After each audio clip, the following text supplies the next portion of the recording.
Bago tayo mag-umpisa sa ating istorya, gusto ko munang malaman kung taga saan ka nanonood ngayon at anong oras mo ito napakinggan o napanood. Nakakatuwan isipin na sa iba't ibang sulok ng Pilipinas o kahit sa ibang bansa, may mga pusong sabay-sabay na nakikiramay, kinikilig at natututo sa bawat kwentong ating pinakikinggan.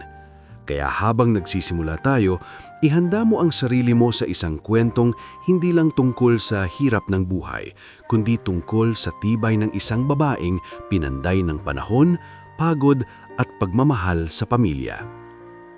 Sa gilid ng isang malawak na construction site sa Bulacan, araw-araw sumasabay sa sikat ng araw ang tunog ng bakal, martilyo, hollow blocks at utos ng mga bisor. Alikabok pa lang sa umaga ay tila kumakapit na agad sa balat ng mga trabahador. Sa gitna ng gulong yon, kapansin-pansin si Yina Verdan. Hindi dahil mahilig siyang magpabida, kundi dahil sa gitna ng mga lalaking sanay sa buhatan at pukpukan, siya lang ang babaeng hindi sumusuko. Manipis ang katawan ni Yina, ngulit matigas ang loob. Nakapusod ang maitim niyang buhok, balot ng kupas na panyo ang noo at palaging may sako ng buhangin o timba ng graba sa balikat. Sanay na ang mga kasamahan niya na makita siyang tahimik lang pero tuloy-tuloy sa trabaho. Hindi siya reklamador, hindi rin siya palasagot. Pero sa totoo lang, bawat hakbang niya sa site ay may katapat na kirot sa likod, pangangalay sa braso at takot sa isip na baka isang araw ay hindi na niya kayanin. "Yina, bilisan mo! Hindi yan charity work!"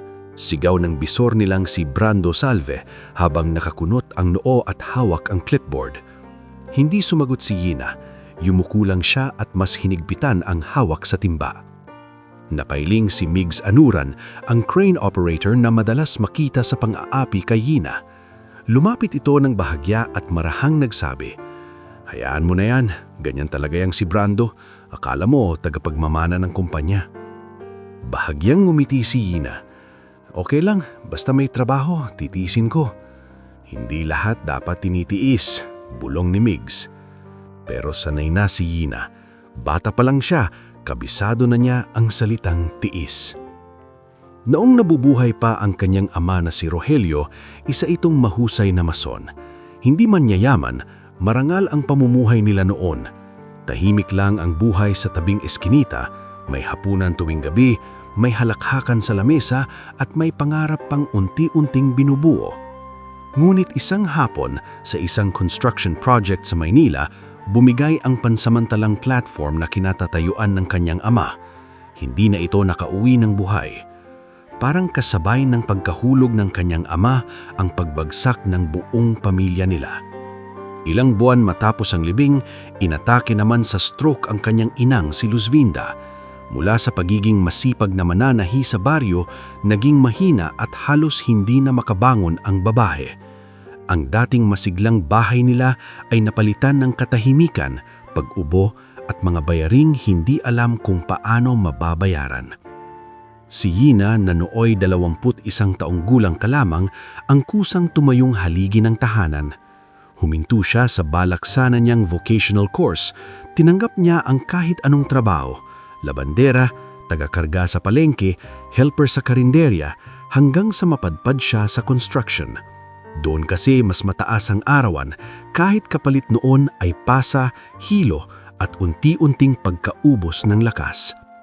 Bukod sa ina, may 2 pa siyang kapatid. Si Teban, 16 na taong gulang, tahimik pero matalino, mahilig sa science at laging nangungutang ng lumang libro para mag-aral.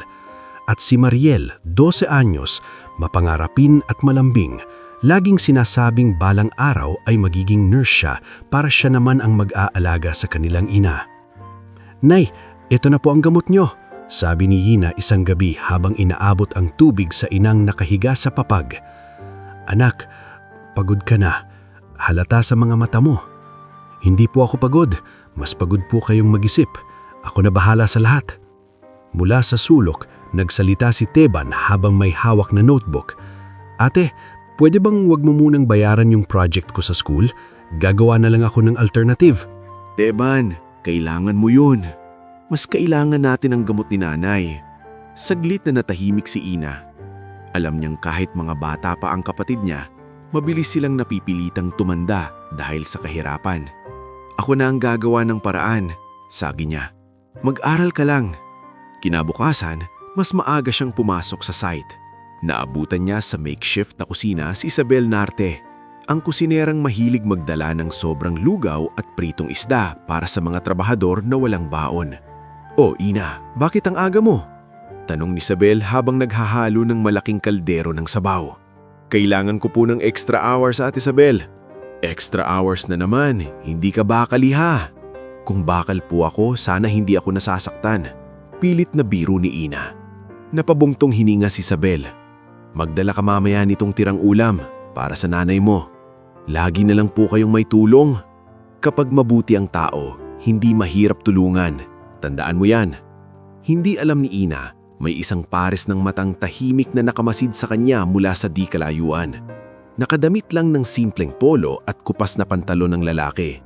Walang makapagsasabing siya si Leandro Sarmiento, ang mismong may-ari ng kumpanyang nagpapatayo ng buong township project. Nakagawian na niyang umikot sa ilang niyang site nang hindi nagpapakilala. Mas gusto niyang makita ang totoong kalagayan ng negosyo at ng mga tao, hindi ang pinapabonggang report lang sa kanya. Matagal nang mapagmatsyag si Leandro. Mula nung namatay ang kanyang asawa ilang taon na ang nakalipas at lukuhin siya ng sariling pinagkatiwalaang mga tao sa negosyo, naging malamig siya sa marami. Sanay siyang magduda. Sanay siyang magbasa ng kilos ng tao. At sa mata niya, karamihan ay may presyo. Pero si Ina, hindi niya mabasa agad. Tanghali ng araw na iyon, halos patirik na ang araw sa tinde. Habang nagpapahinga ng 5 minuto ang mga trabahador, napansin ni Leandro na si Ina ay hindi agad kumakain.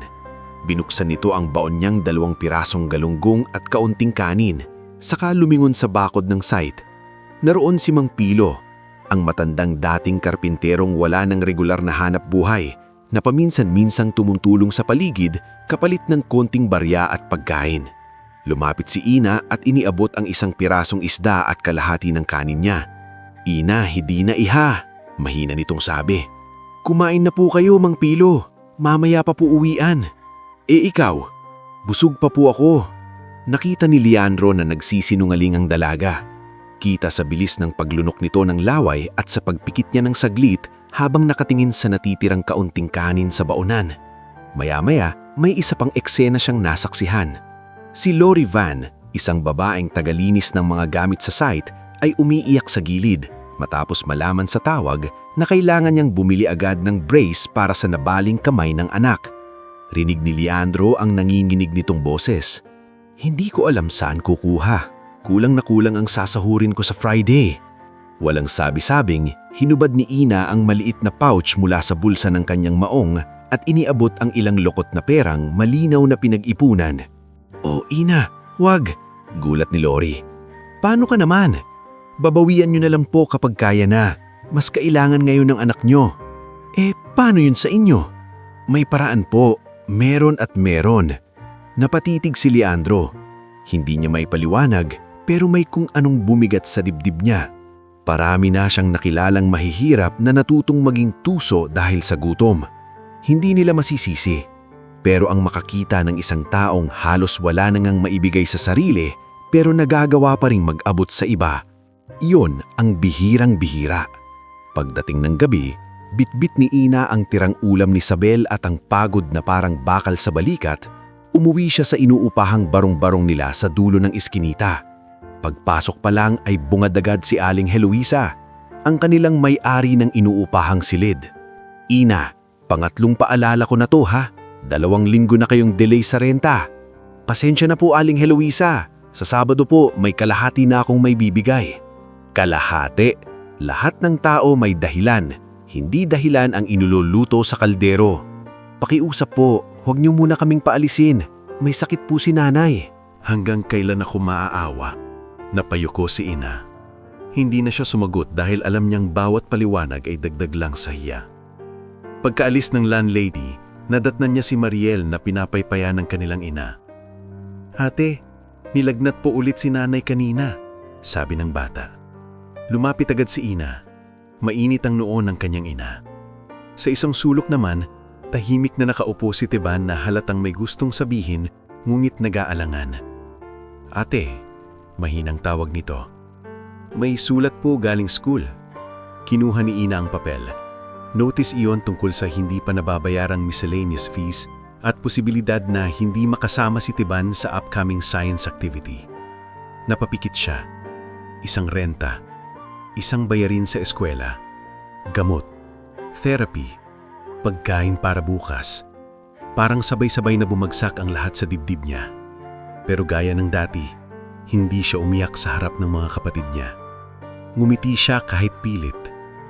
Okay lang, aayusin natin to. Paano ate? Tanong ni Mariel, halos pabulong. Lumapit si Ina sa dalawa at hinawakan ang mga balikat nila. Makinig kayo sa akin. Hindi tayo susuko. Kahit mabagal, kahit mahirap, aangat din tayo. Hindi habang buhay ganito. Mula sa higaan, bahagyang gumalaw si Luz Biminda. Namasa ang mga mata nito habang nakatingin sa panganay. Anak, patawarin mo ako. Agad na lumapit si Ina at hinawakan ng kamay mang Ina. Huwag niyo pong sasabihin yan. Hindi po kayo pabigat. Kayo ang dahilan kaya ako lumalaban.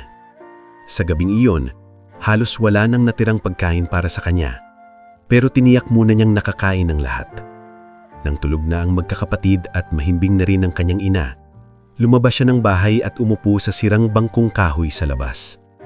Tahimik ang eskinita, tanging mga aso sa malayo at mahinang ugong ng mga sasakyan ang maririnig. Tumingala si Ina sa langit. Hindi siya humihingi ng himala. Kahit kunting pahinga lang sana. Kahit isang umagang magigising siyang hindi nangangamba kung saan kukuha ng pambayad. Pero wala siyang luho para sa sariling buhay. Ang tanging iniisip niya ay kung paano pa niya hahabaan ang kanyang tibay para bukas, sa makalawa, at sa susunod pang mga buwan. Sa di kalayuan, isang itim na sasakyan ng marahang huminto saglit bago muling umandar. Nasa loob noon si Leandro Sarmiento. Tahimik lang siyang nakatanaw sa bahay ni Ina bago umalis. Sa unang pagkakataon matapos ang napakahabang panahon, may isang pangalang tumatak sa isip ng milyonaryo. Hindi dahil sa utang, hindi dahil sa negosyo, at hindi dahil sa panlilinlang. Kundi dahil sa isang dalagang araw-araw binabagsak ng buhay, pero hindi kailanman natutong manapak pabalik sa kapwa. At doon pa lamang, sa gabing puno ng gutom, hiya at pagod, dahan-dahang nagsisimula ang kwentong magpapabago sa lahat ng buhay na nakapaligid kay Ina Verdan. Bago tayo magpatuloy sa susunod na bahagi ng ating istorya, gusto ko munang bumati sa lahat ng nanonood ngayon. Saan ka man naroroon at anong oras man sa lugar mo. May mga taong nakikinig habang nagpapahinga sa trabaho. May iba namang madaling araw nagising pa rin dahil may pinagdadaanan. Kaya samahan mo akong ituloy ang kwento ni Ina Verdan. Dahil mula sa gabing iyon ng gutom, hiya at pagod, may isang pangyayaring paparating na hindi lang susubok sa dangal niya, kundi maglalandad din sa tunay na laman ng puso niya. Sa gabing iyon natanaw ni Leandro Sarmiento mula sa loob ng kanyang sasakyan ang maliit na bahay ni Ina. Hindi agad siya pinaandar ng kanyang driver na si Olan. Ilang segundo siyang nanatiling tahimik. Nakatitig sa manipis na pader ng barong-barong na halos kaya nang itulak ng malakas na hangin. "Sir," maingat na tawag ni Olan. "Babalik na po tayo sa bahay." Hindi agad sumagot si Leandro. Nasa isip pa rin niya ang esenang nasaksihan niyang maghapon. Ang abot ni Ina ng pagkain kay Mang Pilo, ang pagpapaubaya nito ng sariling ipon kay Lori, at ang paraan ni babae sa pagtayo sa gitna ng lahat ng hirap na parang wala siyang karapatang sumuko. Minsan, mahinang sabi, ang tao, mabait lang kapag may nakakakita. Bahagyang lumingon si Olan. At sa tingin niyo po, hindi ganon si Ina? Hindi ko alam. Pero matagal na akong hindi naniniwala agad sa kabutihan. Bumuntong hininga siya at sumandal sa upuan. Sa mundo niya, napakarami ng ngumingiti pero may balak. Napakarami ng nagpapakumbaba pero may hinihintay na kapalit. At sa loob ng maraming taon, tinuruan siya ng negosyo na ang pinakamapanganib na sinungaling ay hindi yung lantarang tuso, kundi yung marunong magmukhang mabuti. Subukan natin, dagdag niya. Kinabukasan, mas maaga kaysa dati, nasa site na naman si Yana. Mabigat ang ulo niya dahil halos hindi siya nakatulog. Gabi pa lang ay iniisip na niya kung paano paghahatian ng kakarampot niyang sasangurin. Gamot ng ina, baon ng mga kapatid, utang sa renta at konting bigas para sa mga susunod na araw. Pagpasok niya sa site, sinalubong agad siya ng masungit na boses ni Brando. "Yana, ikaw na naman ang late sa kargahan ng hollow blocks," sigaw nito. "Maaga pa po, Sir Brando," sagot ni Yana ng mahinahon. "E di mas maaga ka dapat. Huwag mong isiping babae ka kaya pagbibigyan ka dito." Hindi na kumibo si Yana. Yumuko lang siya at mabilis na gumalaw. Sa malayo, napailing si Carudel Bunag habang nagche-check ng bakal. Kung makasigaw talaga yung Brando, akala mo hindi dumaan sa pagiging laborer. Bulong nito kay Migs. Napupunan niya kasi si Yana. Ayaw niya yatang may babaeng mas masipag kaysa sa kanya. Bandang tanghali, pinatawag ni Brando ang ilang trabahador para sa overtime hauling sa bagong dating na materyales sa likod ng bodega. Kasama roon si Yana. Bilang isa sa may pinakamagaan ng katawan pero pinakamabilis kumilos, siya ang inutusan nitong maglipat ng mga sako ng dry mix at ilang gamit sa storage area. Hindi alam ni Yana na sa oras ding iyon, nakamasid mula sa ikalawang palapag ng temporary site office si Leandro. Sa tulong ni Olan at ng isa pa niyang pinagkakatiwalaang tauhan, maaga pa lang ay naihanda na nila ang plano. Isang ordinaryong sako, kaparehong-kapareho ng ginagamit ng mga laborer sa pag-uuwi ng personal na gamit, ang palihim na nilagyan ng 5 milyong piso. Hindi nakadisplay ang pera. Nakaimpake ito sa mga plastic-wrapped bundles, maingat na isiniksik sa ilalim ng lumang damit pang trabaho at isang pirasong tuwalya. May ilan ding kasamang dokumentong totoong galing sa accounting releases para lalong magmukhang seryosong halagang maaaring pag-awayan o itago. "Sure ka po ba dito, sir?" tanong ni Olan habang maingat nilang sinasara ang sako. "Hindi ako gumagawa ng bagay na hindi ko pinag-iisipan," malamig na sagot ni Leandro. "Paano kung matakot lang siya at hindi maintindihan?" "Mas gusto kong makita kung ano ang gagawin niya kapag wala ng ibang makakatulong sa kanya." Sa dulo ng overtime, halos wala ng tao sa bodega. Pagod na pagod si Yana. Nanginginig na ang mga braso niya sa dami ng buhat na ginawa buong araw. Isa-isa niyang tinipon ng mga gamit niya. Lumang gloves, tumbler, panyo at supot ng natitilang pandesal na iniabot sina Sable. Hindi niya napansin na ang sakong kinuha niya sa gilid ay hindi na yun ang dati niyang gaanong kagaanang lagayan, kundi ang sakong sinadya ng ipalit doon. "Uwi ka na, Yana," sabi ni Sable nang nadaanan siya. "Mukha ka nang hihimatain."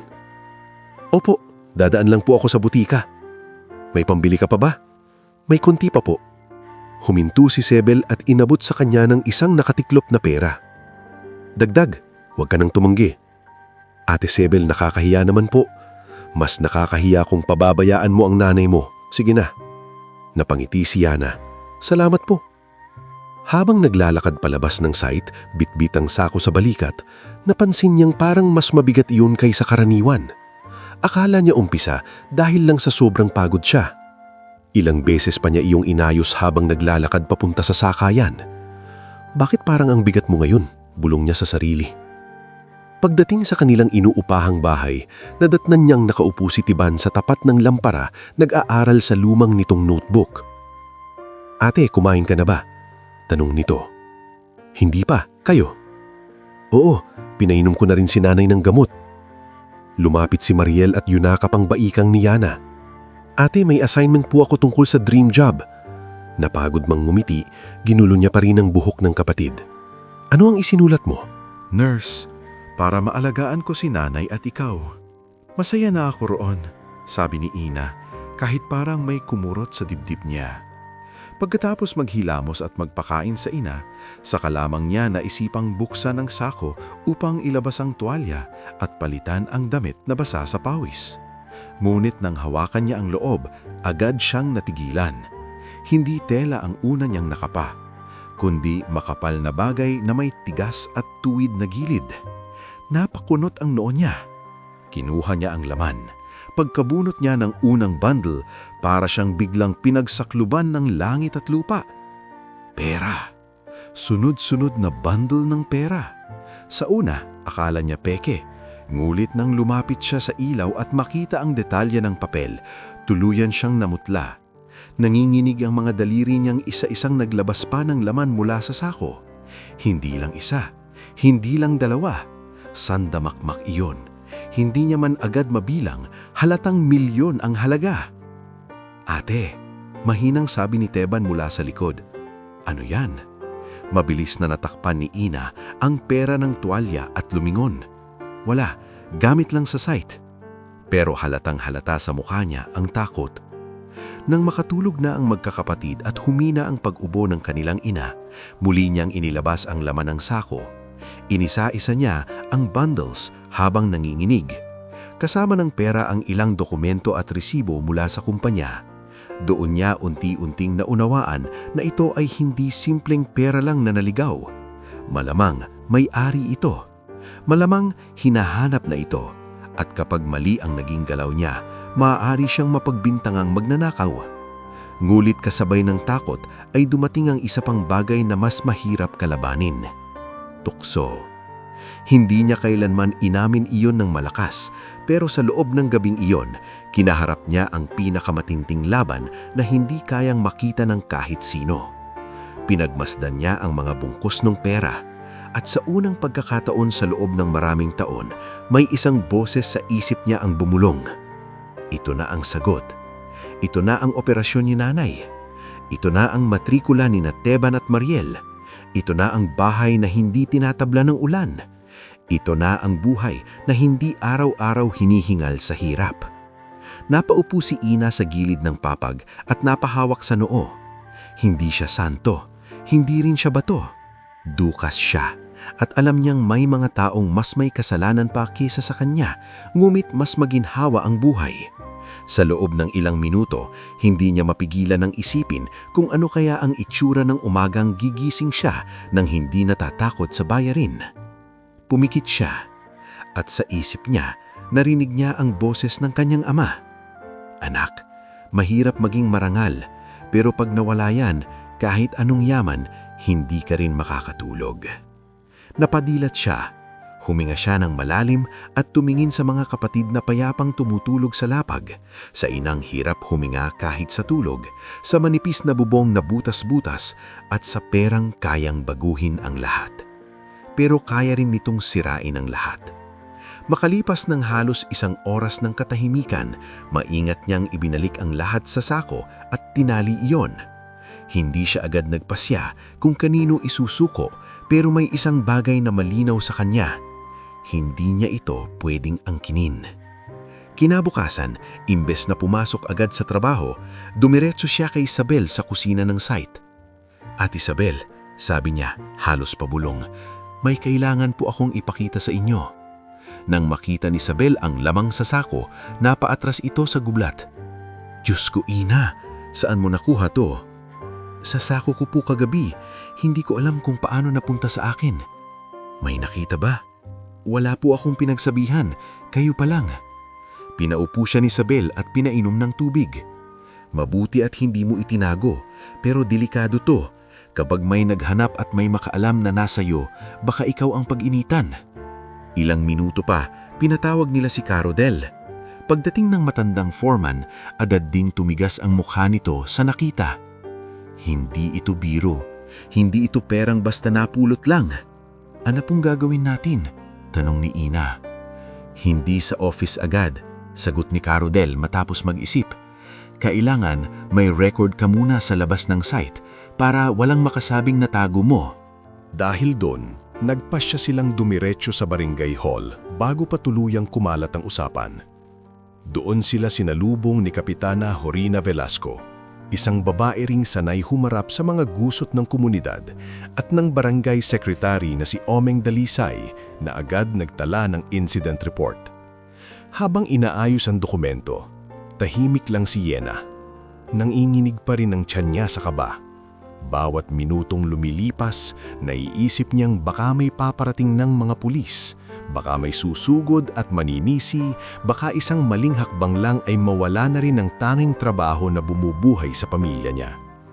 Ngunit, sa gitna ng lahat ng iyon, may isa pang eksenang nagpaigting sa pagkatao niyang hindi kayang bilhin ng kahit anong halaga. Sa waiting area ng barangay hall, may narinig siyang mahinang paghikbi. Paglingon niya, nakita niya ang dati nilang kapitbahay na si Rina Fe Dargo, maputla at lugmok habang yakap ang maliit na batang lalaki nitong si Pio. "Rina Fe?" Gulat ni Yena. "Ikaw ba yan?" Nag-angat ng tingin ng babae at pagkakilala kay Yena ay lalo itong napaiyak. "Si Pio, may schedule na sana kami ng tests. Kailangan na raw maoperahan pero wala akong maipambayad kahit sa laboratory." Namumutla ang bata. Hingal na hingal kahit nakaupo lang. "May dala ka bang referral?" tanong ni Yena. Tumanggo si Rina Fe at iniabot ang gusok na papel. "Hindi ko alam saan ako pupunta. Lahat na nang nilapitan ko, wala." Tumahimik si Yena.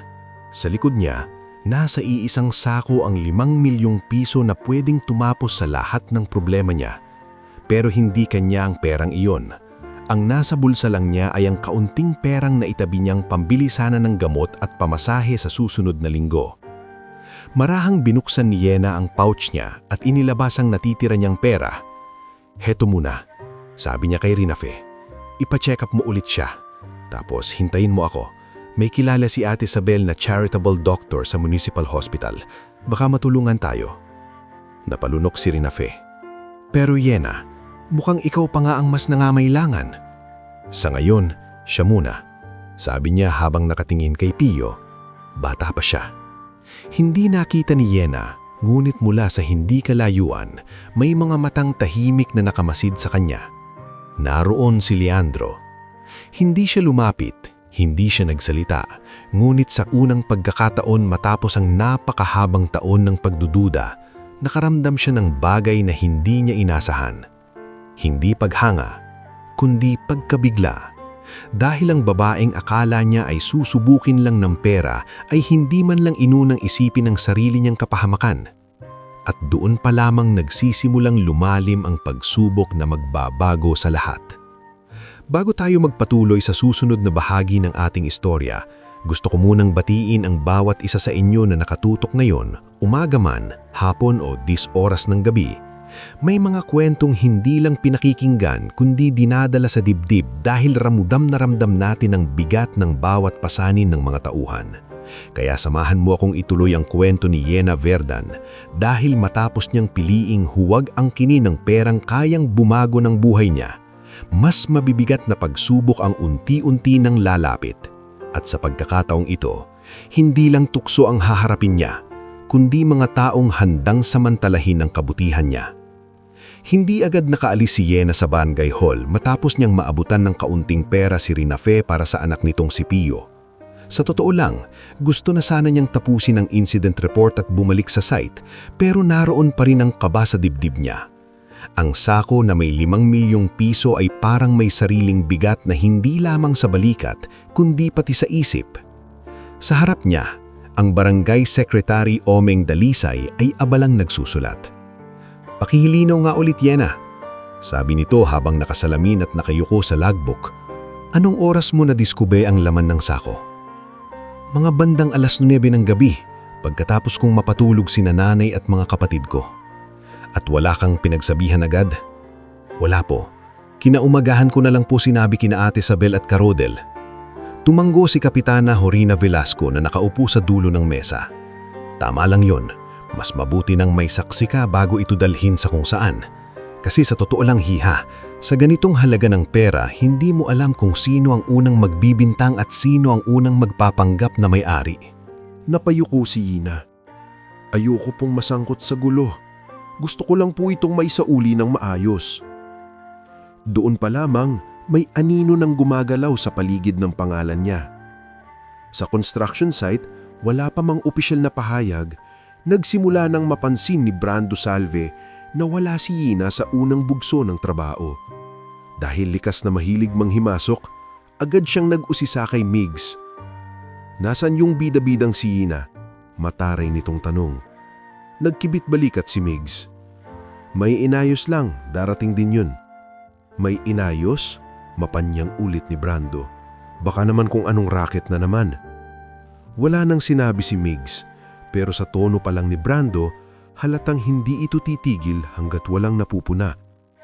Nang makabalik si Ina sa site kasama sina Carudel at Sabel, dala pa rin nila ang sako at ang kopya ng barangay incident report. Balak sana nilang dumiretso sa admin office para maipasa ang lahat sa tamang tao. Ngunit pagpasok pa lang nila sa main gate, sinalubong na agad sila ng mapanuring mga tingin. Bakit parang may problema? Pabulong na tanong ni Talia Gonce, isang bagong babaeng laborer na malapit kay Ina.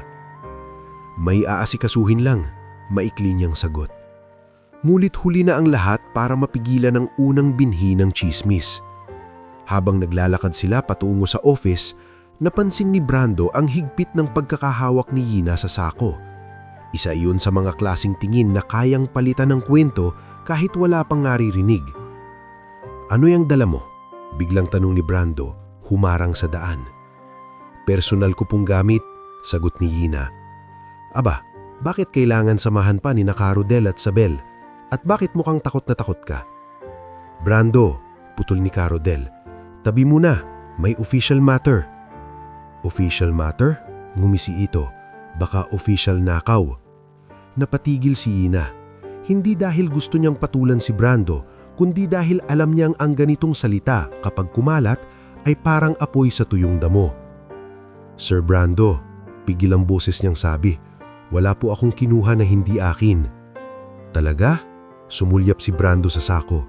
Bakit parang may tinatago ka? Bago pa lumala ang eksena, dumating si attorney ni Reza Tolon, ang legal head ng kumpanya na kakarating lang sa site para sa ibang transaksyon. Kilala siya sa kumpanya bilang istrikta pero patas. Anong nangyayari dito? Malamig nitong tanong. Agad sumagot si Carudel.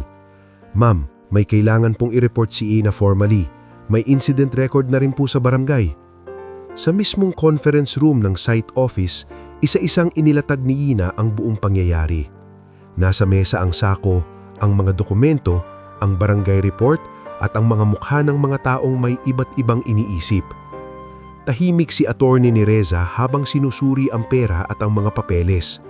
Samantala, sa sulok ng silid, dumating naman ang pamangkin ni Leandro na si Darvic Sarmiento. Maayos ang polo, mamahaling relo at ngiting parang palaging may kalkulasyon.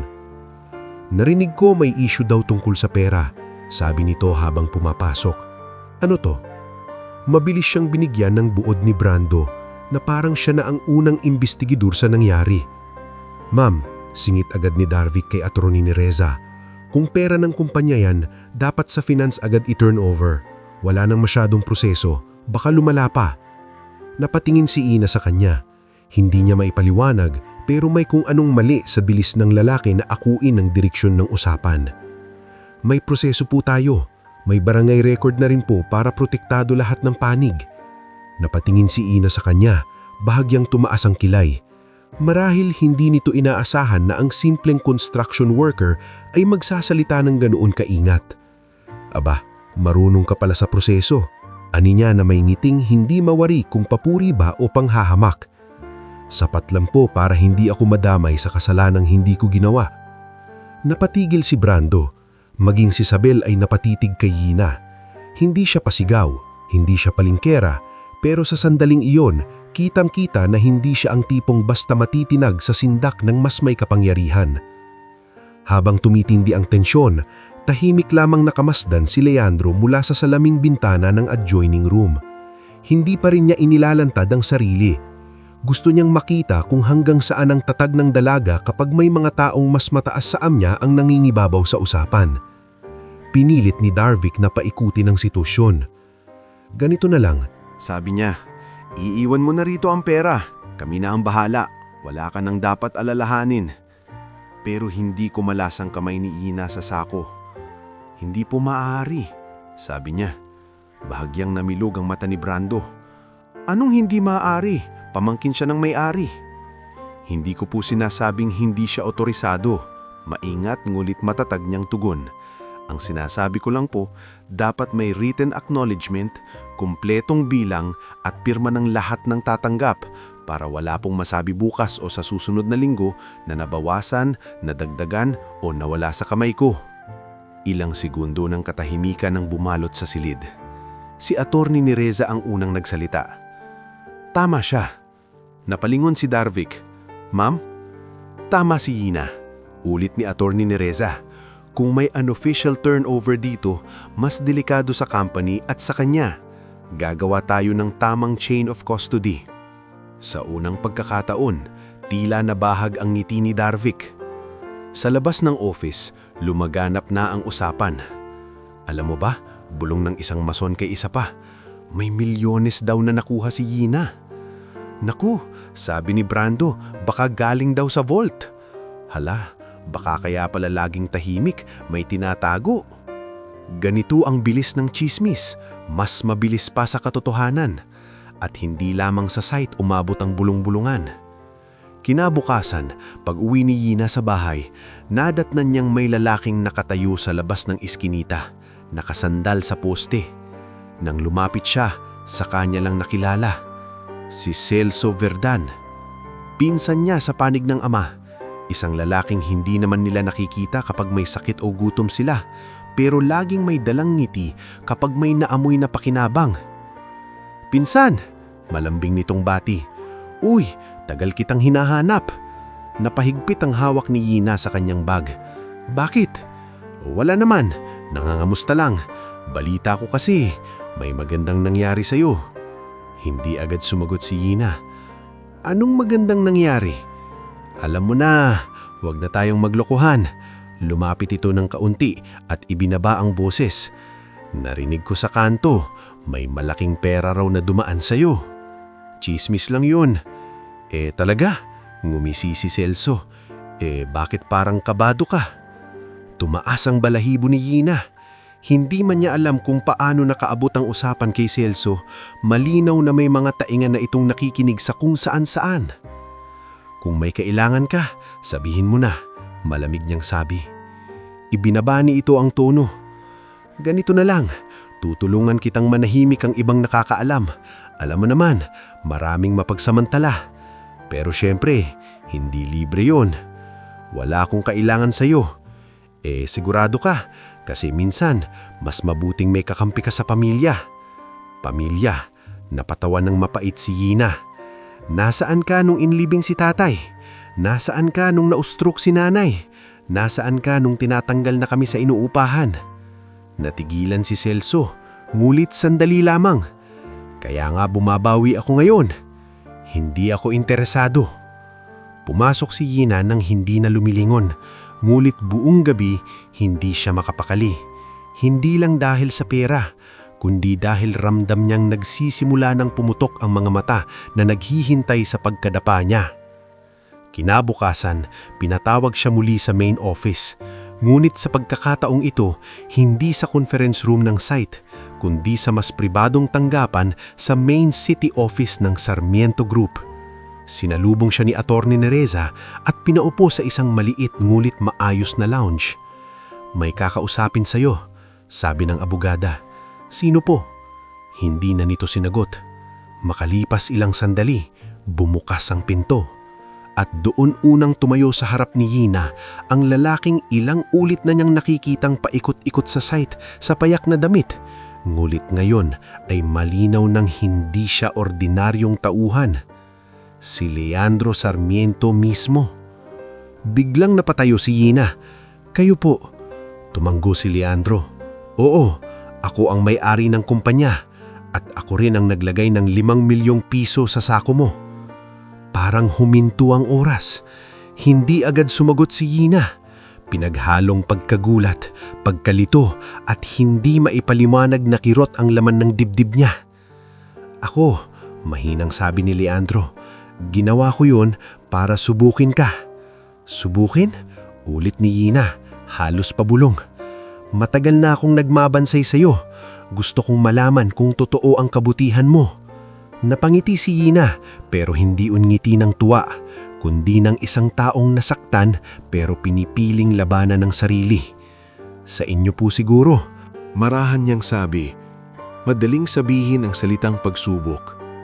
Natahimik ang silid. Nagpatuloy siya at ngayon ay diretso na ang tingin niya kay Leandro.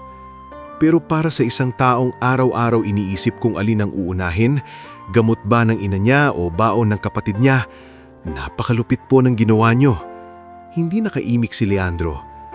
Alam niyo po bang sa isang gabi lang, kinailangan kong labanan ng isip ko na itakbo ang perang iyon? Hindi dahil magnanakaw ako, kundi dahil pagod na akong makita ang pamilya kong kapos na kapos. Alam niyo po bang isang maling hinala lang, pwede akong makulong, pwede akong mawalan ng trabaho, pwedeng masira ang pangalan ko kahit wala akong kasalanan? Bawat salita ni Ina ay hindi pasigaw, pero bawat isa ay tumatama. Sa pintuan, tahimik lang si attorney ni Reza. Noon lang marahil siya nakakakita ng isang simpleng laborer na kayang magsabi ng totoo sa harap ng isang makapangyarihang tao nang hindi nanginginig sa takot. Napayuko si Leandro. Sa loob ng mahabang panahon, sanay siya ang nagbabasa sa mga tao, ngunit sa sandaling iyon, siya naman ang nabasa. Tama ka, mahina niyang sabi. Nasaktan kita. Hindi tumugon si Ina. Hindi ko na mababawi ang ginawa ko, pero gusto kong itama kung ano ang maaari pang itama. At doon nagsimula ang panibagong usapan na hindi na lamang tungkol sa pera, kundi tungkol sa dangal, pananagutan, at kung paano gagamitin ang isang bihayang dumating sa paraang hindi dapat nangyari para makalikha ng kabutihan na hindi na maaangkin pa ng kasakiman ng iba. Ngunit sa labas ng silid na iyon, sina Brando, Darvic at maging si Celso ay hindi pa tapos dahil habang tumitibay ang pagkilala sa tunay na halaga ni Ina, mas marami ring taong gustong sumakay sa liwanag na unti-unting sumisikat sa buhay niya. Bago tayo magpatuloy sa susunod na bahagi ng ating istorya, gusto ko munang pasalamatan ang bawat isa sa inyo na hanggang ngayon ay nakatutok pa rin. Kung saan ka man ngayon, nasa sala, nasa biyahe, nagpapahinga mula sa trabaho o tahimik na nakikinig sa gabi, sana ay dama mo ang bigat at ganda ng kwentong ito. Dahil sa pagkakataong ito, hindi na lang natin matutunghayan ang laban ng isang mahirap na babae sa tukso at kahihiyan, kundi ang unti-unti niyang pag-angat at ang galit ng mga taong hindi matanggap na may isang tulad niya na kayang pumailan lang ng hindi dumungis ng dangal. Pagkatapos ng mabigat na pag-uusapan nila ni Leandro Sarmiento sa city office, hindi agad nagbago ang lahat para kay Ina Verdan. Walang himalang biglang bumagsak mula sa langit. Hindi rin siya kinabukasan ay naging mayaman agad o namuhay sa karangyaan. Sa katunayan, mas lalong naging maingat ang bawat galaw niya. Sa tulong ni attorney ni Reza Tolon, gumawa sila ng malinaw at legal na kasunduan kung paano gagamitin ang 5 milyong piso. Hindi iyon basta ibinulsa o inuwi parang premyo. Nakadokumento ang bawat bahagi. May pirma, may saksi, may accounting trail. Ang unang bahagi ay inilaan sa pagpapagamot at tuloy-tuloy na therapy ni Luz Vininda. Ang ikalawa ay para sa pag-aaral ni Teban at Mariel. Ang ikatlo ay naging puhunan sa maliit na hardware at construction supply kiosk na pinapaningsagawan ni Sabel Narte at Mang Pilo. At ang natitirang bahagi ay inilagay sa isang emergency fund para sa mga trabahador na nadidisgrasya sa site, ngunit madalas ay walang ibang malapitan. Nang malaman ito ni Ina, halos hindi siya makapaniwala. "Sir, ma'am, sigurado po ba kayo rito?" Tanong niya habang nakatingin sa mga papeles sa ibabaw ng mesa. Mahinang tumando si Leandro. "Ito ang pinakamalinis na paraan na alam kong gawin, hindi para patahimikin ka, kundi para kilalanin ang katapatan mo at itama ang mali kong ginawa." Dagdag ni attorney ni Reza, "At tandaan mo Ina, hindi ito limos. May record ito, legal ito. Hindi ka uutusan na magpasalamat habang buhay. Karapatan mong siguraduhin na tama ang lahat." Matagal na natigilan si Ina. Sanay siyang tumanggap ng pira-pirasong tulong, pero hindi ng ganitong kabigat na pagbabagong may kalakip na pananagutan. Ngunit sa huli, pinili niyang pumirma. Hindi para sa sarili lamang, kundi para sa lahat ng taong matagal na ring nilalamon ng sistemang pinapaboran lang ang malalakas. Lumipas ang mga buwan. Unti-unting nagbago ang takbo ng buhay ng pamilya Verdan. Hindi na madalas nilalagnat si Luz Viminda dahil nakapagsimula na ito ng regular therapy at tamang maintenance. Bagaman hindi pa rin lubos na nakakabalik sa dating lakas, nagawa na nitong umupo ng mas matagal, makapagsalita ng malinaw at makalakad-lakad sa loob ng bahay gamit ang tungkod. Isang hapon, nadadatnan ni Ina ang ina na nakaupo sa may pintuan, pinapanood ang paglubog ng araw. "Nay, bakit hindi kayo nagpapahinga sa loob?" tanong niya. Mumiti si Luz Viminda. "Matagal na akong hindi nakakakita ng ganitong liwanag mula rito." Umupo si Ina sa tabi nito. "Pag napagod kayo, pasok po tayo." "Ina," mahinang sabi ng ina, "ang dami mong tiniis para sa amin." "Nay, tapos na po yun." Hindi agad sumagot ang matanda. Ilang saglit ang lumipas bago ito nagsalita ulit. "Hindi pa tapos, pero ngayon gumagaan na." Sa loob ng bahay, si Teban ay abala sa pagre-review para sa entrance exam sa Public Science High School. Mariel naman ay mas masigla na at imbis na laging nag-aalala kung may makakain kinabukasan, mas nagkakaroon na ng panahon para sa mga pangarap niyang dati ay tila maluho ng isipin. "Ate," sabi ni Mariel isang gabi habang nagsusuklay ng buhok, "kapag naging nurse ako, gusto ko sa mga mahihirap ako magtatrabaho. Yung tulad natin dati." Napangiti si Ina. "Hindi naman kailangang manatiling mahirap para maalala ang hirap." "Hindi ko kakalimutan," sagot ni Mariel. Samantala, sa hardware at construction supply kiosk na itinayo sa gilid ng palengke, unti-unti ring sumigla ang kabuhayan ni Nasabel at Mang Pilo. Ang dating kusinerang baon sa pagod at ang matandang palaging umaasa sa bigay, ngayon ay abala ng magtala ng order, magsukli at makipag-usap sa mga suki nilang mason, panday at maliliit na kontraktor. "Hindi ko akalaing sa edad kong ito magkakaroon pa ako ng sariling negosyong hindi nakikiusap sa awa," minsang sabi ni Mang Pilo habang inaayos ang mga tornilyo sa istante. "Nakikita mo?" sagot ni Isabel habang nakangiti. "Isang mabuting tao lang ang minsang kailangan para umikot ulit ang buhay." Ngulit habang gumaganda ang takbo ng paligid ni Ina, may ibang mga taong lalo namang sinisikipan ng dibdib. Sa construction site, hindi matanggap ni Brando Salve na hindi bumagsak si Ina sa kabila ng lahat. Sa halip na mapahiya at mapaalis, lalo pa nga itong naging kilala sa kumpanya dahil sa katapatan at pag-iingat nito sa proseso. "Ano bang meron sa babaeng yun?" reklamo ni Brando isang tanghali habang naninigarilyo sa likod ng storage area. Dati simpleng laborer lang, ngayon parang ang taas-taas na ng tingin sa kanya ng management. Kasama niya noon si Darvic Sarmiento na halatang pinipigilan din ng inis. "Huwag kang maingay, hindi siya ang problema. Ang problema, masyado nang napapansin ng Tito Leandro ko." Di pigilan natin." Napatingin si Darvic sa kanya. "At paano?" Napangisi si Brando. "May paraan para madungsan ng pangalan ng kahit sinong malinis." Hindi sumagot si Darvic, pero sa paraan ng pagtatahimik niya, milinaw na hindi niya tinutulan ng ideya. Sa kabilang banda, dahil sa maayos na record ni Ina sa site at sa tahimik na rekomendasyon ni Carodel at Attorney Nereza, inalok siya ng kumpanya ng scholarship sa night classes para sa construction management at occupational safety. Hindi yun madaling desisyon. Nangangahulugan iyon ng dagdag na pagod, dagdag na oras at mas kaunting tulog. Ngunit alam niyang kung gusto niyang magkaroon ng mas pangmatagalang pagbabago, hindi sapat ang umasa na may tutulong na naman sa kanya. "Ate, kaya mo pa ba?" tanong ni Teban isang gabi habang naghahanda siya ng lumang notebook at ballpen. "Kailangan kong kayanin," sagot niya. "Pwede naman siguro kahit wag muna. Hindi lahat ng oportunidad dumarating ng 2 beses." Doon nagsimula ang panibagong yugto ng kanyang buhay. Sa umaga, construction worker, at kalaunan ay site documentation assistant. Sa gabi, estudyante. Sa bahay, ate at halos pangalawang magulang.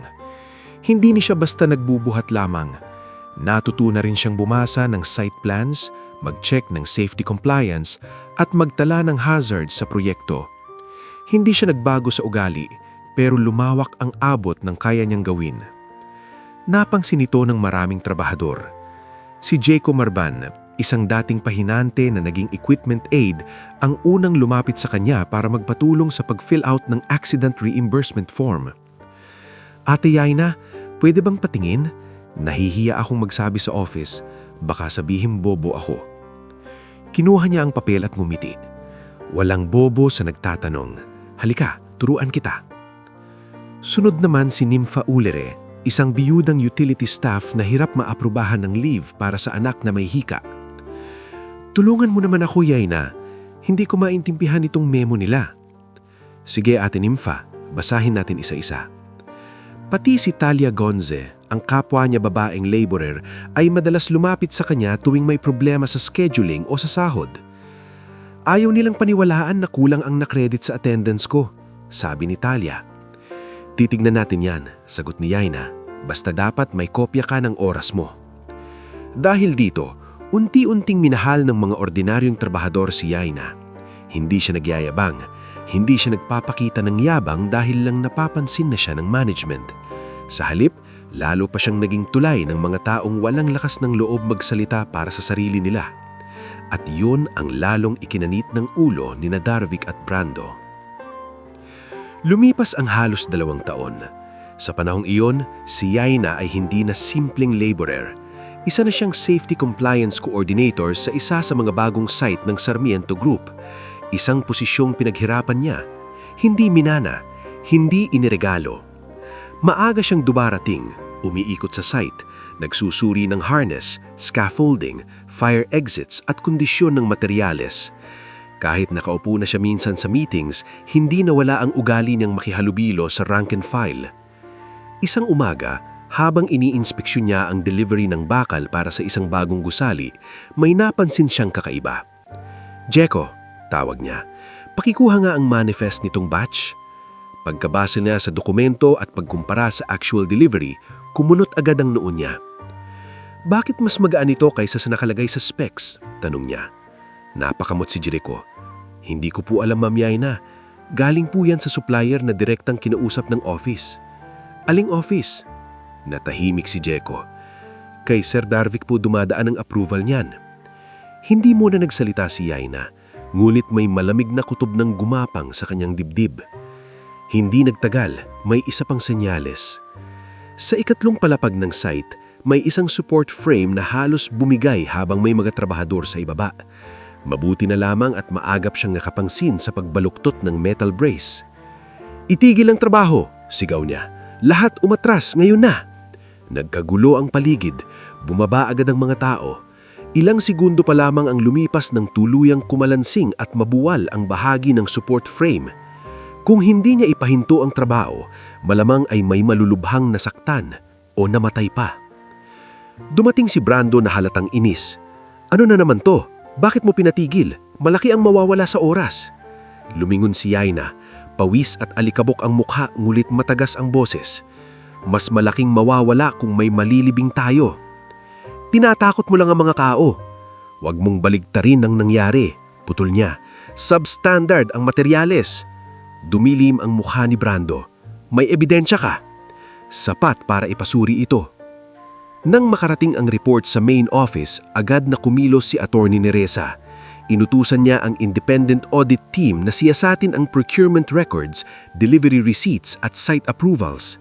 Sa umpisa, pilit itinulak ni Darvic at Brando ang naratibong si Yaina ang may kasalanan, na masyado raw siyang padalos-dalos, na pinapalaki niya ang issue para mapansin na siya raw ang dahilan ng delay at pagkalugi. Ngunit hindi na ang dating Yaina ang kaharap nila. Sa meeting room, sa harap ng board representatives, tahimik ngunit malinaw niyang inilatag ang lahat. Ang specs, ang timbang ng aktwal na bakal, ang discrepancy sa manifest, ang larawan ng depektibong support frame at ang testimonya ni na Jeko, Talia at Nympha na may mga delivery na dumarating ng gabi at minamadaling ipasign nang hindi na ito todo ang inspeksyon. Dagdag pa rito, humarap din si Lori Van, ang dati niyang natulungan noon, para sabihin na ilang ulit niyang nakita na may special instructions ang ibang deliveries na hindi dumadaan sa normal na pagsuri at nagtatagal si Darvic at Brando sa office ni Sir Darwin. Si Brando tungkol sa mga materyales na hindi dapat inuusisa. At sa pinakamatinding dagok, lumabas ang CCTV footage at internal emails na nagpapatunay na si Darvic mismo ang pumipili ng suppliers kapalit ng padulas, habang si Brando ang tagapagpapatupad sa site para manahimik ang mga maaaring pumalag. Sa harap ng lahat, nayanig ang buong silid. Hindi ito simpleng negligence, malamig na sabi ni Ate Neresa. Ito ay sistematikong pandaraya. Namutla si Brando. Si Darvic naman sa unang pagkakataon nawalan ng maipakitang kontrol sa mukha. Tahimik lamang si Leandro sa dulo ng mesa, ngulit ang titig niya sa pamangkin ay malamig na parang bakal. At sa araw na iyon, tuluyang bumaligtad ang mga timbangan. Ang babaeng dati pinagdududahan, minamaliit at gustong idiin bilang magnanakaw, siya ngayon ang naging dahilan kung bakit naligtas ang 12-12 ng buhay sa site at nabuksan ang malalim na kabulukan sa loob ng sariling kumpanya. Habang palabas ng gusali si Yana matapos ang napakahabang araw, sumabay sa kanya si Carodel. Ilang sandali silang naglakad ng walang imik. Sa wakas, nagsalita ang matandang foreman. Sabi ko na sa iyo noon, hindi lahat ng tinitiis dapat habang buhay. Napangiti si Yana. Pagod ngulit magaan ang dibdib. Natuto na po ako. Hindi pa tapos ang laban, dagdag ni Carodel. Tumingin siya sa papalubog na araw sa dulo ng city skyline. Oo nga po. Pero ngayon, hindi na ako nag-iisa.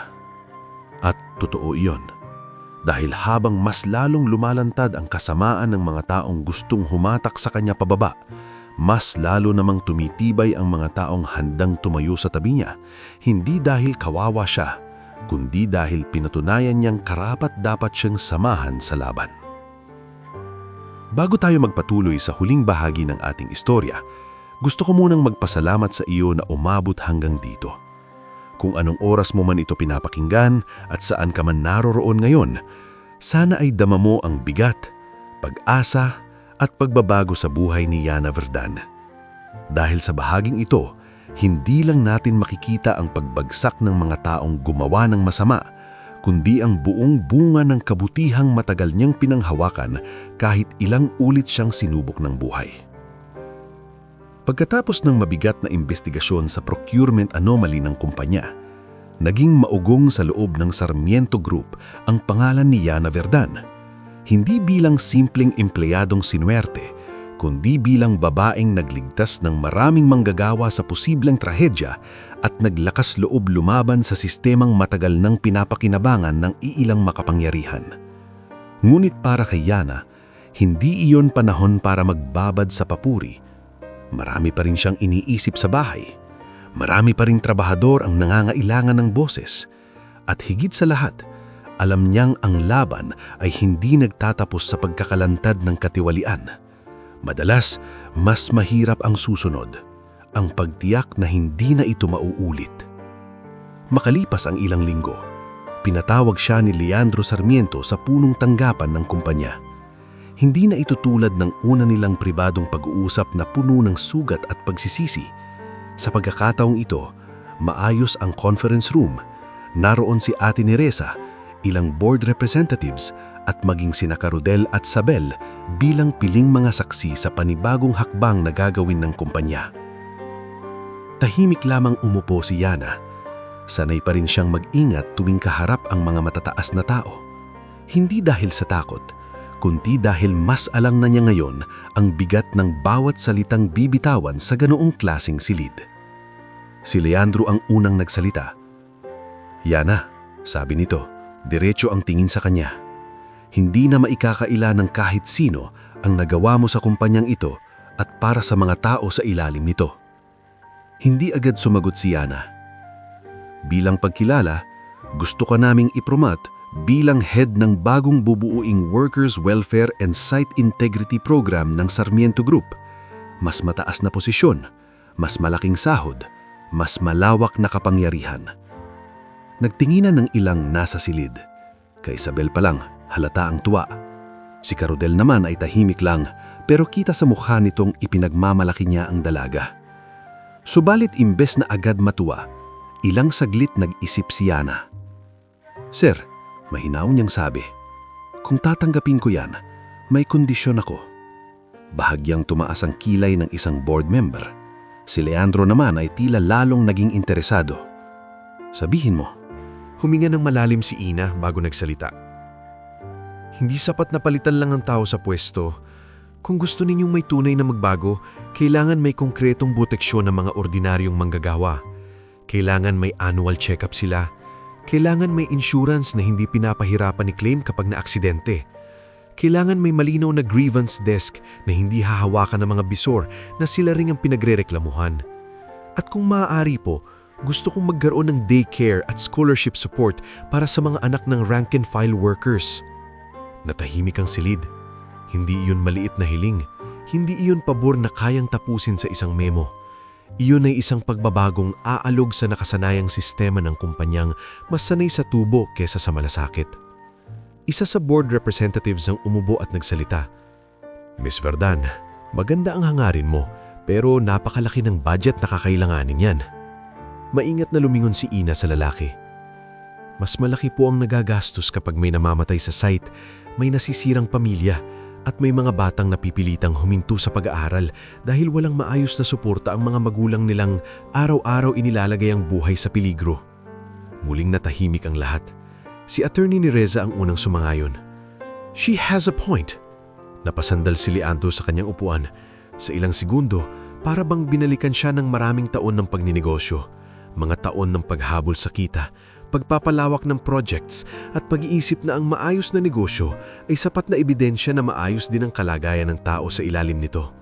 Ngunit si Ina, sa ilang pangungusap lamang, ay muling nagpaalala sa kanya na hindi lahat ng nasa papel ay sumasalamin sa tunay na buhay sa ibaba. Approved, sabi niya sa wakas. Napatingin sa kanya ang lahat. Hindi lang posisyon ang ibibigay natin kay Ina. Ibibigay natin ang programang hinihingi niya at sisimulan natin kaagad. Namamasa ang mga mata ni Isabel. Si Carodel naman ay marahang tumanggo na parang matagal na niya iyong hinihintay marinig. Ngunit hindi pa roon nagtapos sa mga pangyayari. Samantala, sa panig ni Brando at Darvic, unti-unti nang sumikip ang paligid. Matapos lumabas ang internal emails, supplier kickback records at CCTV footage, formal na sinampahan ng kaso si Darvic Sarmiento para sa malawakang pandaraya, estafa at endangerment. Si Brando naman ay kinasuhan ng extortion, falsification at reckless misconduct dahil sa sistematikong pananakot sa mga trabahador at pakikipagsabwatan sa substandard deliveries. May isang araw na hindi malilimutan ni Ina. Nasa hallway ng courthouse siya kasama sina attorney ni Reza at Talia Gonce nang biglang makita niya si Brando, nakapusos, nakayuko at bantay sarado ng dalawang pulis. Hindi na ito ang maingay at mapagmataas na bisor na sanay manigaw sa gitna ng site. Para itong nilamukos ng sariling yabang. Nang nagtagpo ang mga mata nila, bahagya itong huminto. Masaya ka na? Mapait nitong tanong. Tahimik lang si Ina sa unang segundo. Pagkatapos ay mahinahon siyang sumagot. Hindi ako naging masaya sa pagbagsak mo, pero may mga taong muntik nang mamatay dahil sa inyo. Hindi ito paghihinggi. Bunga lang ito ng pinili niyong gawin. Hindi na nakasagot si Brando. Inakay na lamang siya paloob. Mas mabigat naman ang esena kay Darvic. Dahil pamangkin siya ni Leandro, umugong sa media at sa mundo ng negosyo ang eskandalo. Maraming nagtangkang ayusin iyon ng tahimik, pero sa pagkakataong ito, hindi na pumayag si Leandro. Pagod na siya sa kulturang tinatakpan ng kasamaan para lang mapanatili ang pangalan ng pamilya. Sa isang pribadong pag-uusap sa detention facility, humarap si Leandro kay Darvic. Kung pinili mong maging marangal, malamig niyang sabi, hindi kita kailanman pababayaan. Pero ang pinili mo ay gawing negosyo ang buhay ng ibang tao. Para lang sa kumpanya ang lahat. Lahat naman kayo ginagawa yan. Ako lang ang nahuli. Depensa ni Darvik. Huwag mong isama ang lahat sa kasalanan mo, tugon ni Leandro. At huwag mong gagamitin ang apelyedo natin para taksan ang dapat mong harapin. Sa labas ng gusaling iyon, natanaw ni Ina si Leandro. Hindi siya lumapit agad, ngunit nang nagtagpo ang mata nila, nakita sa mga mata ng matanda ang lalim ng pagkapagod at pagsisisi. Sir, barahan niyang sabi ng tuluyan siyang lumapit. Natatapos ko na rin ang matagal ko nang dapat ginawa. Sagot nito, lumipas ang mga taon. Hindi mabilis, hindi madali, pero tuloy-tuloy. Sa tulong ng bagong programang ipinaglaban ni Ina, naitayo ang Bahay Tibay Center, isang training at assistance hub para sa mga construction worker at kanilang mga pamilya. May maliit itong clinic para sa basic checkups, legal and benefits desk para sa claims at complaints, daycare room para sa mga batang walang mapag-iwanan, at multi-purpose hall kung saan ginaganap ang training, scholarship orientation at livelihood sessions.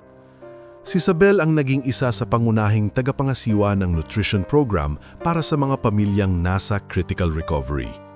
Si Mang Pilo naman ang tumulong sa skills mentoring ng matatandang trabahador na gusto pang magturo sa mas bata.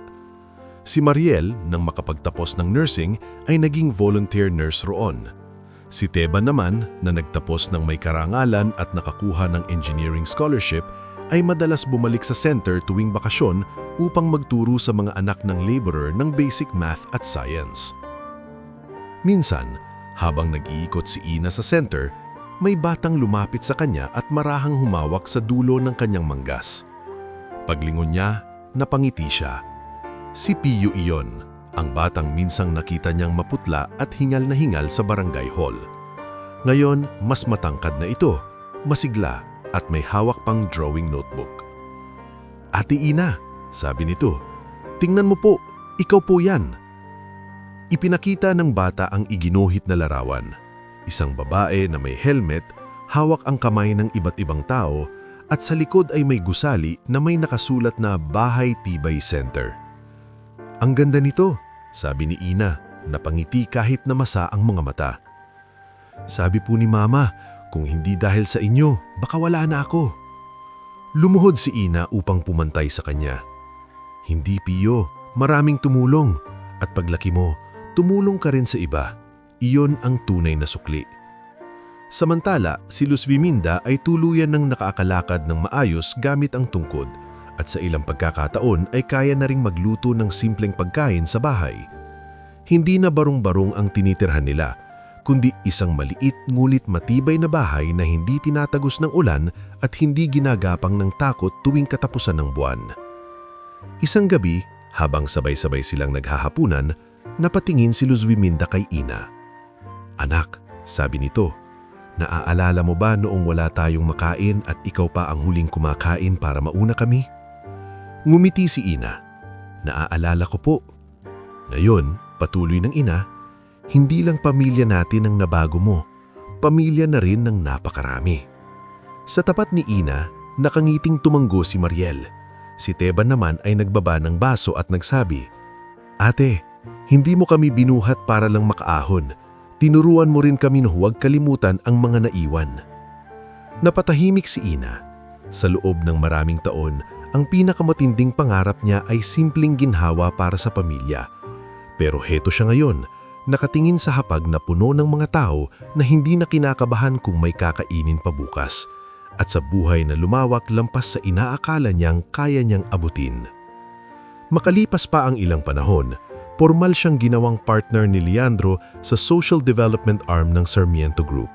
Hindi bilang paboritong empleyado, hindi bilang simbolo ng publicity, kundi bilang taong napatunayan na kaya niyang dalhin ang isang misyon nang hindi binabago ng kapangyarihan. Sa isang simpleng seremonya para sa mga bagong babaeng trainees sa construction trades, inanyayahan si Ina bilang pangunahing tagapagsalita. Ang venue ay kapareho ng lugar kung saan minsan ay simpleng laborador silang pawisan at laging minamadali. Nang tumayo siya sa entinada at tumingin sa hanay ng mga kabataang babae na may helmet at safety vests, nakita niya ang sarili niya sa bawat isa sa kanila. Takot, pagod, pero buo ang opas. Maraming sa inyo ay papasok sa mundong sasabihing hindi para sa inyo. May manliliit, may magdududa, may susubok bumili sa dangal ninyo o takutin kayo para manahimik. Pero tandaan ninyo ito, ang lakas ay hindi laging nasa pinakamayaman o pinakamataas ang pwesto.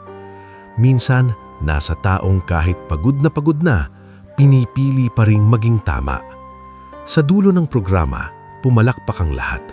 Sa gilid ng audience, tahimik na nakaupo si Leandro kasama sina Sabel, Carodel, Luz Viminda, Mariel, Teban at maging sina Migs, Talia, Nympha at Jeko. Iba-iba ang pinagmulan nila, pero iisa ang dahilan ng mga ngiti nila. Nang makababa si Ina sa Entenada, marahang humawak ng Leandro sa kanyang balikat. Hindi ko inakala, Sabi nito, na ang isang sako na nilagyan ko noon ng maling pagsubok ay magiging simula ng ganitong kalawak na pagbabago. Tumingin siya na sa mga taong nasa paligid nila. Hindi po pera ang talagang nagbago sa lahat, sagot niya. Desisyon po iyon, paulit-ulit na desisyon na huwag maging katulad ng mga nanakit sa atin. Lumabas siya sa gusali habang papalubog ang araw. Bahagyang humahaplos ang hangin sa kanyang mukha at sa unang pagkakataon matapos ang napakaraming taon ng pagpasan, wala na siyang bigat na kailangang ikubli. Hindi na siya tumatakbo mula sa gutom, takot o hiya. Hindi na siya simpleng babaeng nagbubuhat lang ng sako sa construction site.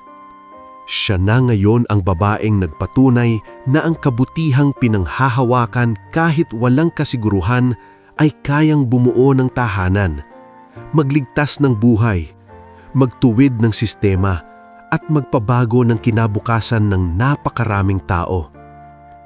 At sa gabing iyon, sa pagbabalik niya sa bahay na minsang pinangarap lang niya, sinalubong siya ng buong pamilyang buo, ligtas at payapa. Sa wakas, matapos ang mahabang panahon ng pagdadala sa lahat, si Yana Verdan ay hindi na lamang nakaligtas sa buhay. Tuluyang na siyang nagtagumpay.